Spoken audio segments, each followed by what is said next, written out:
Right, in the last video I stopped here.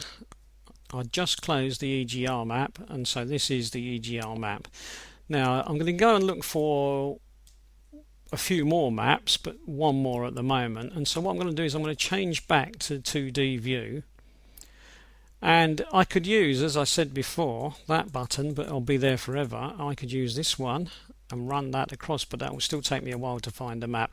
Or I can simply go to the right of the cursor there and I can jump a screen's worth at a time. Now you can see I'm being offered maps there from Winols, but what I'm going to do is I'm going to look for one that's reasonably recognizable. Right, now there's one. Now obviously I recognize it straight away, and if you do a bit of searching on the internet you may well recognize that one as well by going on chip tuning forums. Another giveaway to what it might be is this 8x16. 8x16 and 12x16 is often used for this type of map. Now what I'm going to do is I'm going to double click on that one. You can see it's gone grey because it's been selected. It will be yellow when we've finished all the selections. Here it is. Now I'm going to click in the middle of it because I know what it is. This is the driver's wish or driver's requirement map. So I'm going to click on that. And I also know, if I move this over there, that these figures here represent injected quantity. In other words, I require the engine to rev faster to make the car go faster. So what I need is more fuel. So this information here is the output of more fuel. Now I have to think back to what we looked at in the other map. The EGR map gave a maximum value of 51. So I know that I'm looking for values in that region. So 7,000 is not in the region of 51. Now if I change 7,000, so if I say to myself, well okay, what shall I do? Shall I call this, instead of 1 I'll put 0.1. That changes it to 700. Still not good enough. So what if I change it to 0.01? Let's go back and have a look. Oh, well, what we've got here is we've got 70, we've got 46, 50, 51, 53. These sound like figures that could be milligrams per stroke. They do actually sound like figures that could be an amount of fuel. So what I'm going to do is I'm going to pop back up to description, and in there I'm going to put IQ, simply because I'm too lazy to type injection quantity, and in there I'm going to put milligrams per stroke. Quick look round. Am I happy with what I've got there? Well, I could change it to make sure that this reads 70.0 at the moment, but I'm not going to bother at the moment. What I'm going to do is I'm going to leave that as it is so that I can get on with the X and Y axis. Now this is where I warned people on the last video, don't get too hung up on X and Y. It's easy to say to yourself, oh that must be the X or the Y, and then click on here. As a beginner I suggest you don't. What I suggest you do is you click on OK and get rid of it, and then when you want to look at one of the axes, then you do it by actually clicking on one of the axes. That way you won't muddle them up because it will open the correct one for you, and this is a lot safer when you first start out because you don't make silly mistakes. Now let's double click on that one, revs per minute. Now the thing is, do we believe that's revs per minute? Well, we had up to 54 last time and we believed it was engine speed and revs per minute. The bit we didn't believe was the factor offset. We changed it to 1, so I'm going to do that again. And we've got quite sensible looking revs per minute there, haven't we? We've got an idle area. This is probably something to do with idle, anywhere in the region of 1,000 revs per minute, and we've got a maximum which is, while being a little bit too high, is up in the right area. We wouldn't really want to rev our engine regularly at that sort of number, but it's up in the right region, so that seems fairly reasonable. Now again, I could go to the x-axis because that would give me the other axis, but I'm not. I'm going to accept that. Not going to touch the precision. I'm just going to ignore that and it will stay as no decimal points. So I'm going to leave that like that, and I'm going to go and look at this one. Now what's happened here, is that it's auto put in some information for me already. Now if I go to this one, what it's done is it's put in percentage accelerator pedal, and it's put percentage sign in there. Now those are correct, that's what that is. And down here it's put in 0.01, which is correct because it's trying to convert a number to a percentage. So in other words, this number, if I move that, let's just close that a minute. If I move that down to here, if I change that to text, I'll just click delete so that's gone. If I look on here and look at the maximum values I had, look at it, went 100, 400, 1000, 2500 and so on, and it finished at 10,000, but now it finishes at 100, and that's because I've accepted 0.01 as my factor, and that has changed this 10,000 into 100.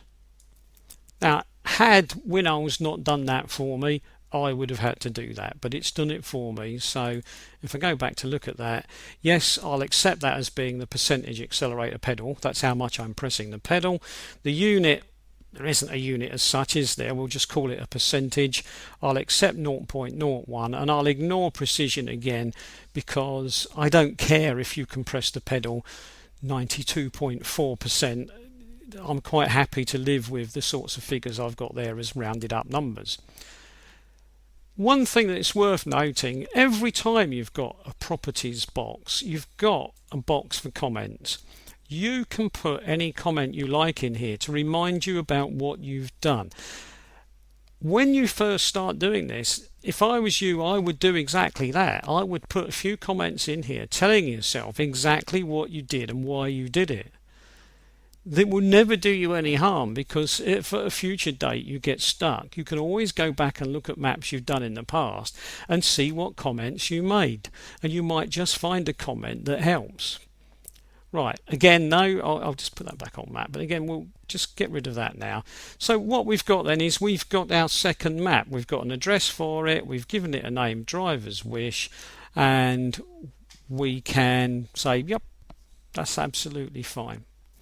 Now what I'm going to do is I'm going to just do something else while we're here before I end this video. I'm going to right click on there, because if you remember back to the first one of these that I was talking about, I was talking about changes that you could make. And if I right click, I get some choices here, but one of them of course is I can open the properties box, but we've seen that one before. But what I can do is, this is this X and Y business. Here are the axes that were labelled X and Y, but if you notice I've got here a choice to swap axis. If I click on swap axis, it's just swapped them round and I've got a totally different view. This one has gone from being up here to down here, and the one that was here, which was revs per minute, is now up there. If I go back, swap axis again, it's back how I wanted it to look before. So don't ever get hung up on what is X and what is Y, because it's entirely up to how you set the thing out in the first place. And the other thing that I mentioned was this business of parallel maps. If I go back to here, what we've got here is parallel maps. If I click on parallel maps, I will get the option to look for parallel maps. Now you get a choice here of how much degree of similarity you want.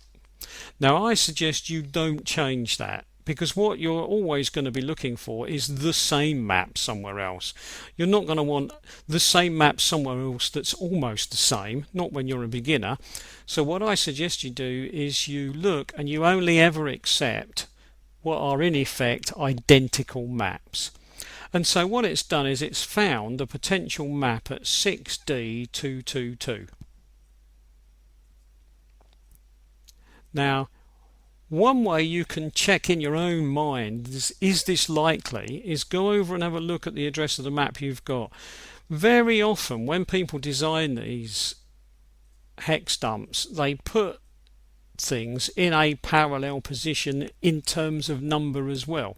So in other words, look, we've got 4D222 and the designers have just jumped forward to a blank space further in the file, but they've gone not to some random spot, but they've gone to 6D2222.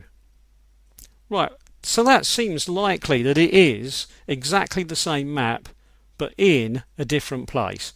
So what I'm going to do is I'm going to accept that.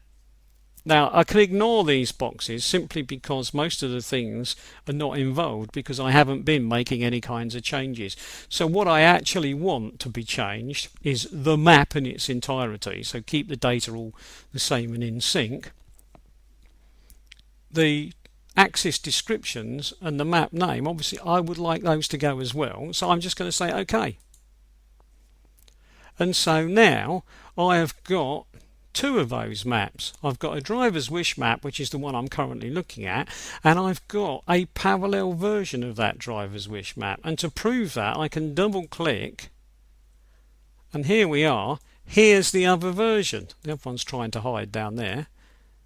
And if I look at the hex dump above, the hex dump has automatically jumped to where the other version is.